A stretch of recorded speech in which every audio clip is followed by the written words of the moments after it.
Welcome to the Mom Owned and Operated podcast, the podcast about moms and for moms, where we have candid conversations about running a business, raising a family, and remembering ourselves. I'm your host, Rita Suzanne, a single mom of four, digital strategist, and provider of no-nonsense business strategies and tactics. Hi, this is Mom Owned and Operated. I am Rita Suzanne, and today I have my guest, Luvyna, with me. I'm so excited to have you on, and please tell everyone a little bit about you, your family, and your business. Yeah, so I'm a mom of two boys. I have a 4-year-old and an almost 2-year-old. So anybody that's a mom and has boys knows what that's like. But I currently am running my business. It's Mantle Co, and we do CRM setups, so like the back end for business owners. So all your like websites and funnels and automations and memberships and all that jazz. We help with that. But I also co-own a family ranch too. So It's been really fun to like passions, all like combining all my different passions and kids and stuff. So that's me. Where are you located? We're in Kansas, so right in the middle of the US. Yeah, I drove through there when I was leaving Ohio to move to California. It was very desolate, obviously, but I'm sure there is some life. No, that's like everything. Everybody's like, okay, what part of Kansas? I'm like, you drove by us. Like, right. Everybody drives through, nobody really stops. Right. Well, because 70 just goes straight across. So I'm sure that part is just not super populated.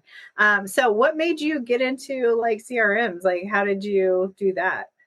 Yeah. So I started as a virtual assistant and very quickly moved into like a more online business manager role with my two main companies that I was working for.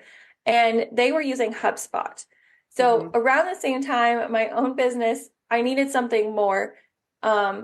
And I love HubSpot. I love just the functionality and how robust it is and things like that. But it's built for companies that are, these are multi-million-dollar companies that had marketing and sales and operations teams and, way bigger than you and me. Right. So I started playing around with some of the smaller systems. I tried out Honeybook, Dubstato. Wasn't a huge fan. I think just coming from HubSpot and then like not being able to do all the things I'm used to doing. So that's when I found Go High Level, and I loved it. Like it's very similar capability wise to what HubSpot has. So I implemented it in my own business. I watched my own business grow. And that was right about the time that my second son was born. My husband transitioned out of the military. I had a baby and a toddler, and I was like, I can't be on calls multiple times a day and weeks. Like life's just not working. As like an online business manager side of things. And even though I love like project management and managing teams and things like that, and I'm the oldest kid of 4 kids, so I feel like it comes very natural to me. It wasn't working for my family, and that's the whole reason I got into all this. So at that point, I was fairly well versed in Go High Level. I'd used it in my own business for quite a while. I'd helped several of my friends and colleagues with it. So I felt confident enough to kind of switch over to only doing project-based at that point and just doing the business systems. Like it's very flexible. I could rearrange things. Like it wasn't like I was in meetings and had super hard deadlines for most things. So I could rearrange things around kids and livestock schedules. If I needed to build something out with a kid on my lap, like I can do that type of thing. So I switched over to doing that. I took that. It was kind of a big, scary leap. But we did that, and it's worked out great. I done just project-based for almost the last 2 years, and I finally accepted my first retainer client again in January. So I'm excited that my kids are like at the point where I can accept a retainer client and be confident in that. That's a lot. And I remember when I was doing projects like long-term projects, and they were the worst. And then I switched to like VIP days, and they opened up so much space for me. My kids were, I had 2 sons as well when I started my business, and they were older than yours though. So I couldn't even imagine I think my youngest was maybe 4 when I started. So, he was a little bit a handful, right? But I couldn't imagine having an infant or a toddler running around and trying to work with clients. Plus, you have your your other business as well. So it sounds like there's a lot going on over there. I like to call it organized chaos. Yeah, Like there is, but I think we have a pretty good system down. Like my husband works from home right now, so that helps a lot. yeah, Like could not do it without him. And we have a nanny that comes a couple hours a week too to just give us both a break, especially yeah. like both of us working from home, being with kids 24/7. We're about 2.5 hours from my family and even farther from his. So it's nice to have a little like just a couple hours a week where we can be like, okay, we're taking naps or we're gonna like go run errands without kids, dedicated work time or whatever. So we have a pretty good Yeah. system. I always love to figure out like how other people are able to, run their businesses and stuff. And so I love to hear that you guys have kind of, created a system around your, life, or your business is really revolving around your life versus the other way around. When I started out, I think it was probably the reverse. I was having my whole life revolve around my business. And I think that was like the biggest mistake that I made. So when you are making the CRM, tell everybody like what's the benefit of actually having a CRM? Because if you're a smaller business, I think a lot of people feel like they don't really need it. Yeah, one of the biggest things, and even like I wish I would have done this when I very first was starting out, is when we are first starting our business out and we're in the weeds, like we are promoting ourselves so much, we're making all these connections and doing everything, and we're losing all those contacts. Like we're not, I didn't have an Excel sheet. And I know like a lot of people, they do all this work, but they're not keeping and nurturing those contacts. And that's one of the biggest benefits to CRM. Like a CRM is a customer relationship management tool. It is Mhm. keeping that contact information so you can nurture them.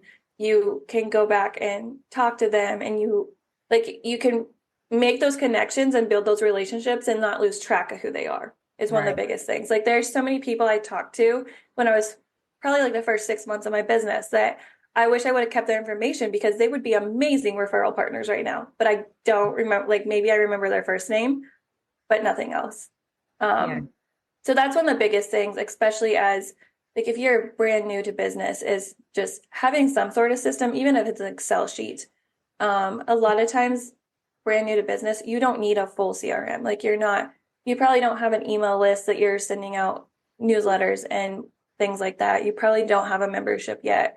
Um, but the benefits of having that once you are a little bit more established is that everything's housed in place. So your website's in one place, your funnels are in one place, your contacts, your workflows and automations, your membership area, your blog and email marketing, everything's in one place with Go High Level. So instead of you like switching back and forth and duct taping and using Zapier and trying to make everything work, it's all in one place. So it saves you a lot of money and it saves you a lot of time. Yeah, I remember when everybody was so excited about like HoneyBook and the other ones because they would do like the invoicing and the emails and all of that stuff straight inside of there. And I never really got into it just because I didn't find it to be necessary. Plus, um, I don't know. I liked having my website outside of that, but I love the idea of funnels. And so you're utilizing funnels in this case, right? And then does on there, like, are there triggers that remind you to follow up with them, or is it based around automations, and how does that work? I mean, I have my business set up to be as automated as possible just because I Yeah. don't want something to fall in the cracks. I mean, and yeah, I have two little kids, and it is so easy to just forget. I mean, you have an appointment or something like that. So I have my business as automated as possible. So I have all my follow up automated. I have like it sends me reminders that, oh, it's been 3 months since you connected with this person. Um, I love that Go part. connect with them. I Yeah. also have mine set up that based off of like interactions that I have with them because it's all connected to my socials too. So like I can respond to all my social media messages in one place, which is super nice. Yeah. But interactions I have between like DMs and emails and them scheduling coffee chats or looking at links on my website, it actually tallies all those up and gives me like a lead value from 1 to 10. Hmm. So when I go back, I get that reminder in 3 months, I can go back and actually look in their contact and it's like, oh, well, this has a lead value of 7. So then I know that's a decently warm lead. Like we need to keep on that. So yeah, I have different things like that. I have all sorts of automation All set up. triggers and everything else that goes off. I love the idea of following up with not necessarily someone who has contacted you as a prospective client, but someone who could potentially be, like you said, an affiliate or referral partner, or somebody else is just like you want to stay friends with, because I see that happening all the time. Like people reach out and then, like you'll talk for a few days or maybe even a few weeks, and then you'll just lose contact with them because both of you have basically moved on and have started doing other things. And I think that that's an important thing. And even if you have a spreadsheet, the bad thing about spreadsheets is like they don't remind you to go and follow up with that person. So, I think that that's awesome. Like putting all of that together just takes so much time, which is why what they hire you so that you can go and do it for them. Yeah, yeah. A lot of times is yeah, people don't workflows and automation seem very scary to a lot of people and they don't have to be. Um, but that's where I come in. I love it. So, who is your ideal client then? Um, really any coaches or online entrepreneurs. I I like to build relationships with people, so I've attracted clients that we vibe well together. Right. So I can work with pretty much anyone. I mean, we did a wedding venue last week, which was nothing that I ever thought I'd ever do, but it's fun. I've worked with a lot of different people in a lot of different industries because of that. And I have some agency level accounts too, where I work with all of their clients. So it's given me a very broad experience and kind of it's really fun. Like it keeps the interest there, and I get to learn how to like personalize things for a lot of different industries, but primarily it's coaches. Yeah. I see. It's, in our entrepreneurial space, everybody's like, you need to niche down, you need to target in on this one person. And I mean, I believe that, right? However, I think that oftentimes we're like, okay, I want to connect with moms. I want to connect with mom business owners. I want to connect with mom business owners who are coaches. I want, and so they're very specific about it maybe being mom, coaches, right? However, recently I've kind of veered into the idea of maybe it's not necessarily what they do, but it's their problem that they have. And so this could be a mom or a non mom coach, but the problem ultimately is I need a CRM, right? And I need it to help my business run smoothly. And so oftentimes though, when you're kind of broad like that, it makes it hard to kind of write your content, right? Because it's like, hey, anybody who needs my thing, come and hire me. But like honing in on who you're serving and kind of what their pain points is, I think is super critical in connecting with other people who need your services. So um, because you have all of this stuff in place, how are you able to like juggle everything outside of like, do you have like a schedule? Do you like allot time in your calendar? Like, what is your secret to being able to run these two businesses and, wrangle the boys and all of that stuff as well? Yeah, so we have calendars everywhere. My family during a very like busy season of business like work stuff, at one point my parents and my husband were trying to like figure things out, and I was like, here's my calendar link, schedule it. If it's not in my calendar, it's not happening. So now it's an ongoing joke that they keep just like scheduling things in my calendar. But really, I try to block off. So Wednesdays are when I do networking calls, and I run my membership meetings. Tuesdays and Thursdays is when I take client calls and coffee chats. And then I try to leave Mondays and Fridays open. One, because if I don't have work that needs to be done immediately and I have nothing scheduled, I like to just have flexibility. Like for example, I'm taking tomorrow off because we are redoing our hardwood floors this weekend, and I had nothing on my calendar, and I'm caught up on client work, and I was like, you know what? Let's get a head start. Yeah. Like, let's not try to push everything into a day and a half. Let's have a little bit of flexibility. Um, so I try to leave Mondays and Fridays just open for either client work or kids and family or whatever comes up. Mhm. If I want to take a 4-day weekend, I can. And then I kind of jam pack those other 2 days between like 9 and 4.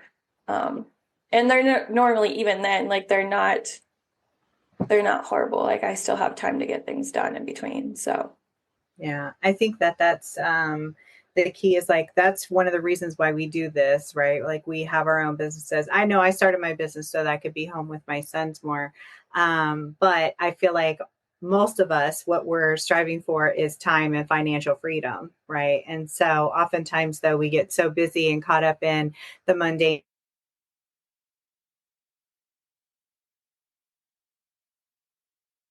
place in order to kind of take some of that pressure off of us. So I love CRMs. I think a lot of people, not enough people use them. I think in our space.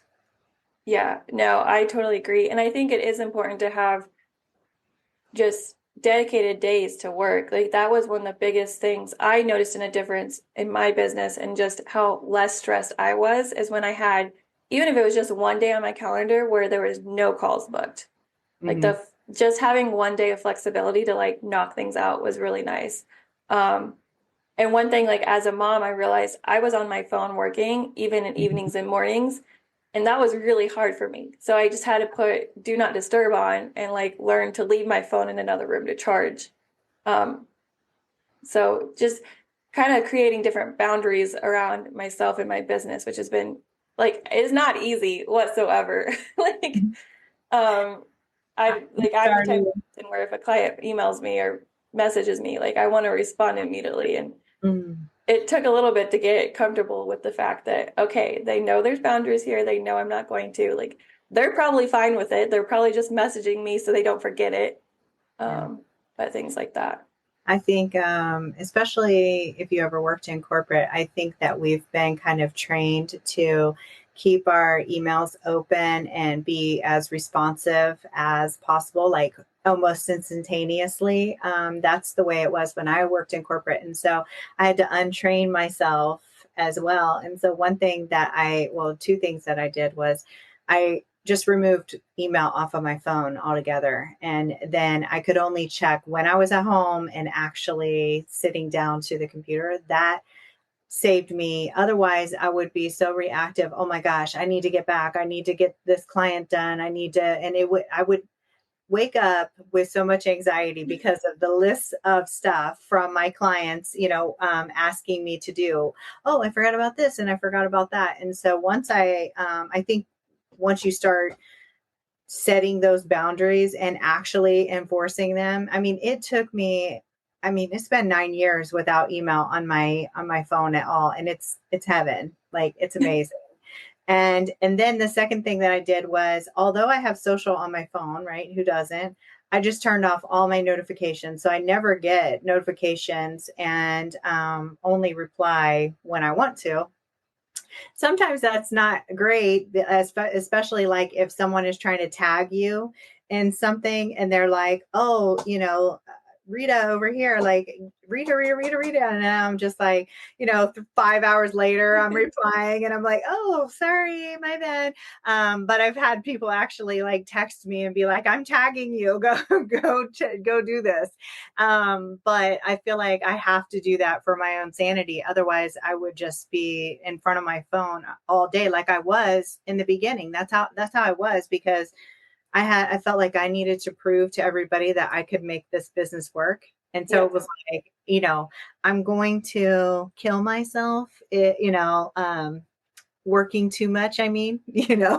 I'm going to kill myself working so much in order to prove to everyone that I can do this by continuously just doing all the things that I feel like I had to do, being pulled in all these different directions. And so it's definitely not good. But I think that a lot of times when we first start our businesses, we don't set boundaries until we really, really have to. Yes. And it becomes a place of like, why didn't I do this sooner? I wish somebody would have told me to not, to do these things. But I just thought that I had to do that. So one thing that I love to talk about and ask moms, because I started this podcast out of almost a necessity to reconnect with other women and figure out like how are other moms doing the thing that I felt like I was failing at, right? Which was running a business and raising my family, but taking care of myself. I wasn't taking care of myself at all. And so I was like, I have to know how they're doing it. They all look like they're doing it. Like, I need to know, like, what is the big secret? So, what is your secret? And as far as like, what are you doing for yourself? Like, tell us, so what do you do just for you? I get this question all the time. And the answer is not nearly enough. Yeah.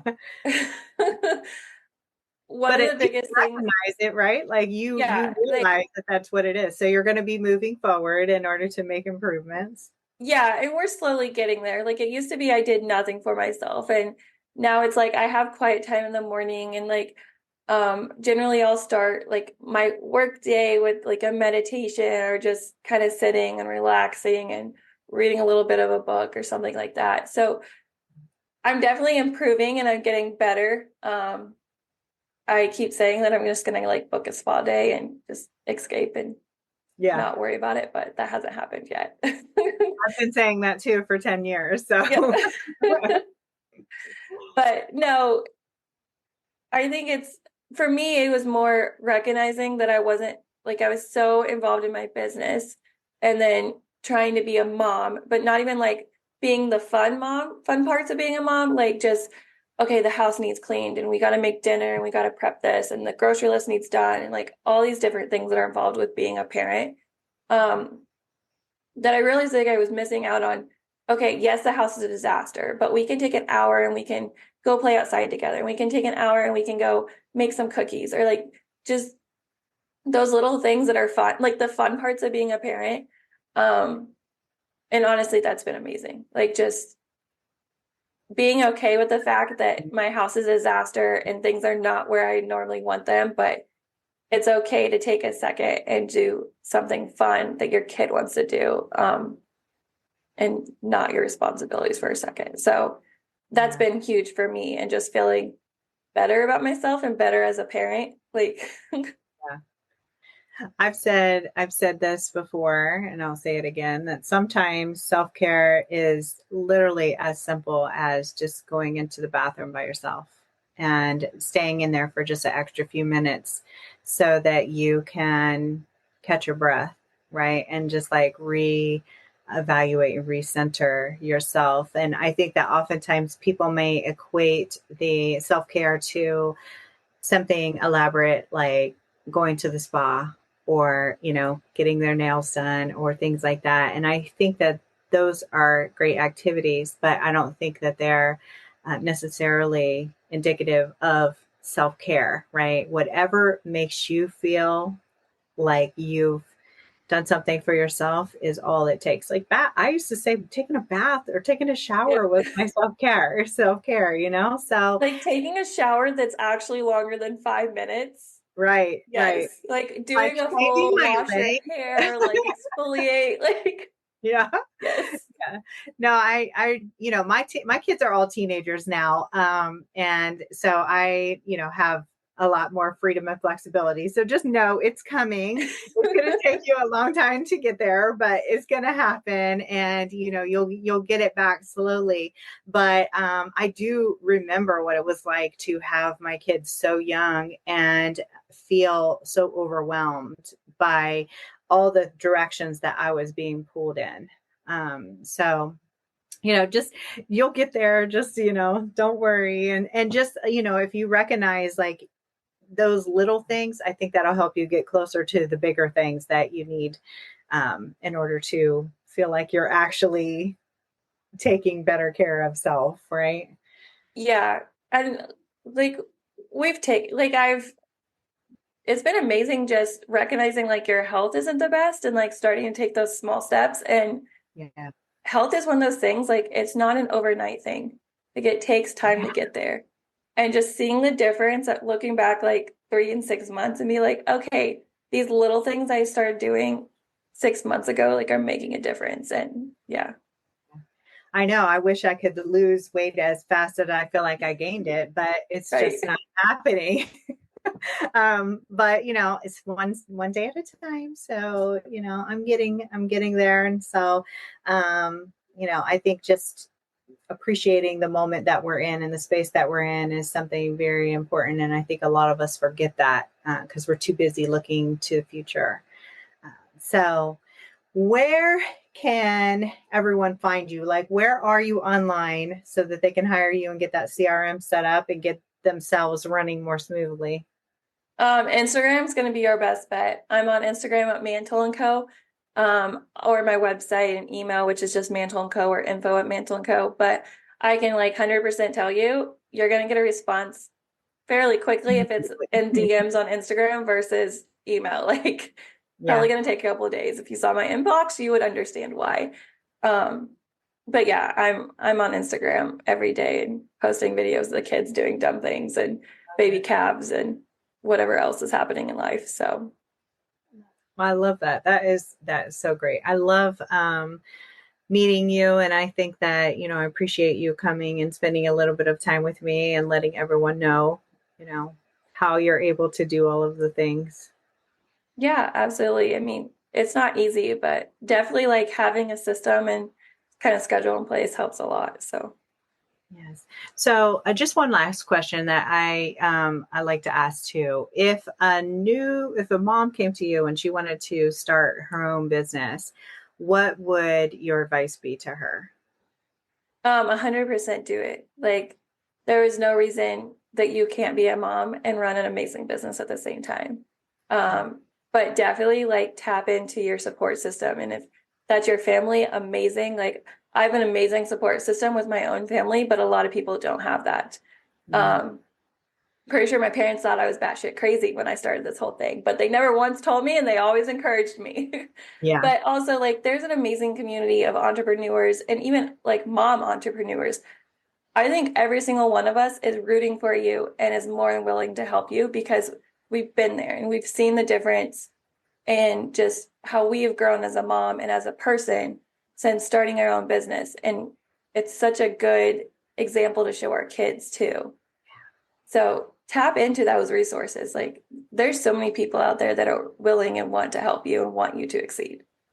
Love that. Thank you so much again for being a guest. It's been a pleasure chatting with you. Yeah, you too. Thank you. And there you have it. I want to encourage you to remember that being a mom who runs her own business is not easy.